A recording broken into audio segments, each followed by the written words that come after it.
With that down, guys, let's move on to this, shall we?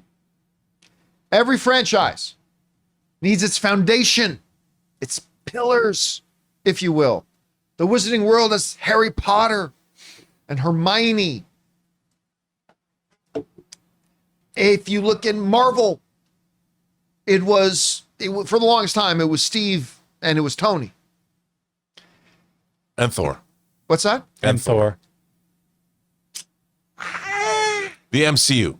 Yeah, but it was, I mean, the heartbeat, the heart and soul of it was Steve Rogers, the two leaders sort of thing, right? I think, but whatever. You need your cornerstones. You need many active pieces, many good pieces, but you need those anchor beings, if you will, that are there. Well, when you think DC, we all automatically think, understandably so, of the DC Trinity, made up of Wonder Woman, Superman, and Batman.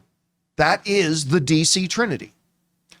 But the new DC, instead of having a Trinity, they're going to have 4 pillars that they say are going to be kind of the central characters. And this came from the mouth of David Zaslav himself. And this comes to us from a report in Comic Book Movie, says this. When you look at the major characters with that James Gunn and Peter Safran are developing, this is David Zaslav speaking, by the way, are developing with their 10-year plan around DC, that is to build asset value for us globally everywhere in the world. Wonder Woman, Batman, Superman, and Supergirl. We look at those as the big asset builders and big differentiators. So not just the Trinity of Superman, Batman, and Wonder Woman, but that 4th cornerstone pillar that they look at is Supergirl. All right. This is interesting, and it also kind of makes sense. On the one hand, you've got to have the Trinity in there. Like, I understand you can change things up, but I mean, the Trinity is the Trinity for a reason. The Trinity are the most iconic faces and names in the history of DC, Batman, Wonder Woman, Superman, right? That's them. But if you're going to have a character like Supergirl, a character who is as powerful as she is, a character whose popularity in the last 6 or 7 years has really grown, both in the animation space and in the comic book pages. And the fact that they're leading out, like we're getting a Supergirl movie before we're getting a Batman movie. We're getting this Supergirl movie before we're getting a Wonder Woman movie. I mean, as of right now, we don't even have a Wonder Woman movie announced. But they're reiterating she is one of the 4 pillars of the overall plan moving forward. I think it probably makes sense that these are going to be the characters they revolve it around. And I actually, while I got to be won over with derivative characters, you know, like you got Flash. Do we need a Kid Flash? And so on and so forth. But I mean, the story Chris Carr has talked about, the story this is based on a lot, which has so much potential and so much going for it. You got a fabulous star to be in. You got truly a rising star in the industry who you got her in there in this role. I think that makes a lot of sense.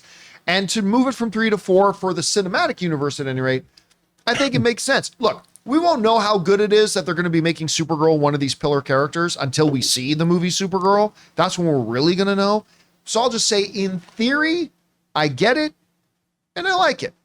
If he had just said that it was going to be built on the Trinity, I would have got it and liked that too. But I'm okay with this. Guys, we want to take a second to thank the sponsor of today's video, PrizePicks. What a great time to be a sports fan. Basketball playoffs are on. Hockey playoffs are on. It is the perfect time to jump into the action with PrizePicks, the easiest and most fun way to turn your sports knowledge into real winnings. PrizePicks is daily fantasy made really simple. Just pick more or less on a few player projections, like points, assists, goals, and you can win up to 2,000 times your money. For example, this week, I've got Jalen Brunson for more than 24.5 points, or Jason Tatum for more than 6.5 rebounds. I love how fast and easy it is to lock in a lineup in just under a minute. Plus, they've got a couple of weekly features, like, for example, Flex Friday. If your lineup doesn't win, you get your net losses back in promo funds. And every Tuesday, check out Taco Tuesday for discounted player projections up to 25% off. So download the app today and use the code Campea to get $50 instantly after you play your first $5 lineup. That's code Campea to get $50 instantly after you play your first $5 lineup. PrizePicks, run your game. Rob, you hear this? What do you think it tells us about, or does it tell us anything about how they thinking this Supergirl movie is turning out, the overall direction of the DCU? Again, as long as we've been talking about the DCU, we all need to remember they haven't put out a single film yet. We haven't even got the first chapter yet. But anyway, how are you seeing this? Well, look, I mean, that Tom King Supergirl story is great. And that's what they're adapting. And I think the fact that they, as to believe James Gunn, and I believe him when he says we don't move forward with these films until the scripts are right. Yeah. And it seems to me that this script, it didn't have any problems. We didn't hear that it had to go into extensive rewrites. They had a script. They moved on it. The movie's wrapped. And I mean, I think that they know. This is why I'm excited about the DC universe. They had a mandate. They had a plan. They're executing on that plan. We will know how well in July, but it seems to me that and despite the fact that you and I might have disagreed a little bit on a trailer, I was looking at it as a piece of marketing. I don't. Trailers are trailers. Yeah, I still think the movie is going to be great, and I'm really excited to see it. It looks so much fun, and I can't wait. But there's also a lot riding on this, and I think even before they started making these movies, they're not making this up as they go along. They know what they wanted to do. They know what this Batman movie is going to be.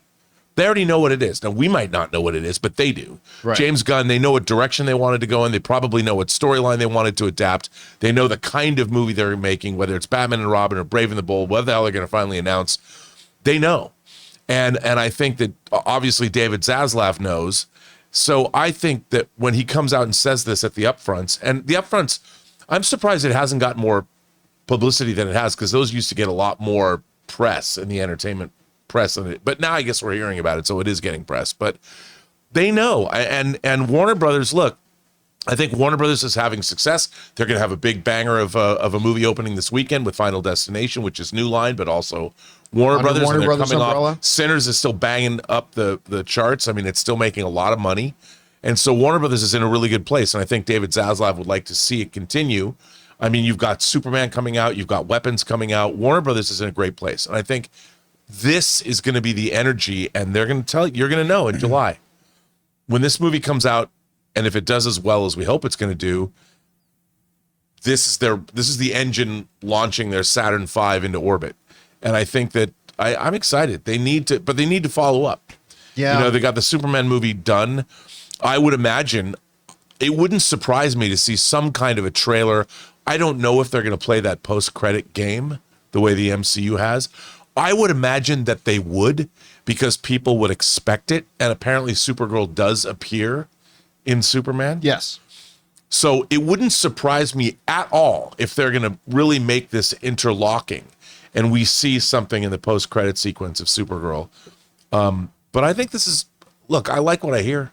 I think this is important. And obviously it's interesting that they went with Supergirl first before Wonder Woman, but I think that's before Batman. And before Batman, but I think it's because they had the script and they had the story and they knew what they wanted to do. So that alone makes me excited about all of this, to see the planning that has already gone into this, and this plan is unfurling the way it's supposed to. I hope. You know, I've spent a lot of time over the last year or so waxing poetic about the fact that the biggest part for Warner Brothers and DC is not how much money does Superman. Like, short-sighted people just keep thinking, no, Superman's got to be a big hit. It has to be a big hit. No, it doesn't. No, it doesn't, because that's how short-sighted people think. Big picture people don't think about how much money does one movie make. They think about how much money does the next 10 movies make. Right. And I've been waxing poetic all year about how absolutely necessary it is that this Superman movie is really good. Because if this Superman movie's not good, and you never get a second chance to make a first impression, this is you trying to rehabilitate the DCU's image.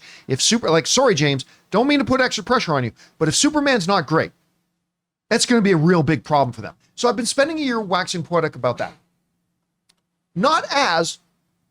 But also very important is something you kind of alluded to, Rob, which is awesome. Superman was great. you got to follow up. Supergirl, I'm not saying it's as important that Supergirl is great as much as Superman, because this is the first film. But if you really want to really establish your cinematic universe and really set yourself up for success, you can't have a one and then a dud. You've got to have Superman be great, yes. But then almost as important, you got to follow up with Supergirl. And it's got to be good, man. I totally agree with you. And I think that's what they're doing. Like, and also I think what is smart, judging from what we've seen, this is going to be a family-friendly universe. Now, I'm not saying that it's going to be made necessarily for kids, but I think this is designed to be a 4-quadrant, family-friendly. Everybody can see these movies. They're going to be entertaining for everyone. I think they're going to be leaning into, like, look, okay, is Lobo going to be in Supergirl? Sure. Is it going to be an R-rated Simon Beasley version of Lobo? I don't think so. I think they're building this universe to be the same way that, and I've said this before, and I only mean tone, like a Back to the Future. Back to the Future was a movie for everybody. Yeah, they had jokes like, was Marty McFly going to make out with his mom?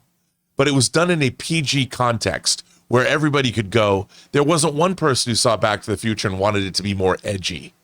You know, they made a PG movie that everybody could go see and enjoy. I see that that's what they're trying to do with this DC universe. And I think that's a great way to go, because I think that the Snyder films, as much as I enjoyed the tone, that was not family friendly.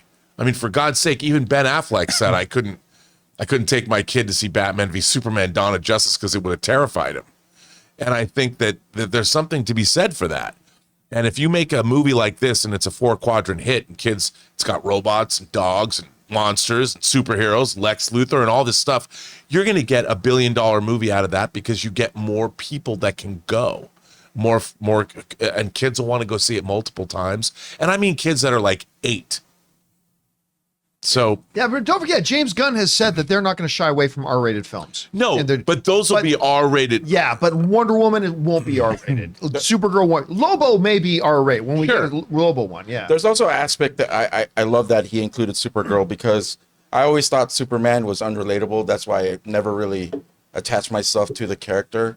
He brought in Crypto, right? That's automatic. But then there's also an aspect where if you bring in Supergirl, there's that big brother, little sister sort of dynamic you can probably put in there. Yeah. And I know as a big brother, you know as a big brother, John. Yeah. Like that could bring some very fun, annoying, irritating, stressful situations that, we could see from Superman that maybe makes him a little bit more relatable, a little bit more human than because I do want the Superman to be, for me at least, for me to relate to him. Well, I think if you just look at the trailer from yesterday, I think James Gunn is clearly cognizant of two different things.